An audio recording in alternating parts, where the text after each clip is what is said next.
আপনাদেরকে আজকে একটা সুন্দর জিনিস দেখাবো। বিদেশে হয়তো আপনারা দেখেন নাই বিদেশের ইটগুলো কেমন হয়। এগুলো বিদেশের ইট, এগুলো এক একটা ইট 25 কেজি। এখানে বিদেশে এটাকে তাবুক বলা হয়। এটা পাথর পাথর দিয়ে বানাইছে, 10 mm পাথর দিয়ে বানাইছে। আপনাদেরকে দেখাইতেছি, এই যে দেখতেছেন এটা ইট, এটা ইটের সাইজ। এটা এগুলো মেশিনে বানানো হয়, এগুলো অনেক ওজন। এটা 25 কেজি ওজন।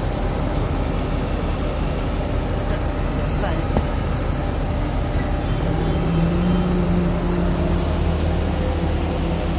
এখানে আরো অনেকগুলো ইট আছে, এগুলো ঘরের কাছে ব্যবহার হয়। এগুলো একজনের একটা আলগাইতে অনেক কষ্ট হয়ে যায়। এটা এইভাবে রাখা হয়, এটার উপরে আরেকটা রাখা হয়, এইভাবে করে দেওয়ালে ব্যবহার করা হয়।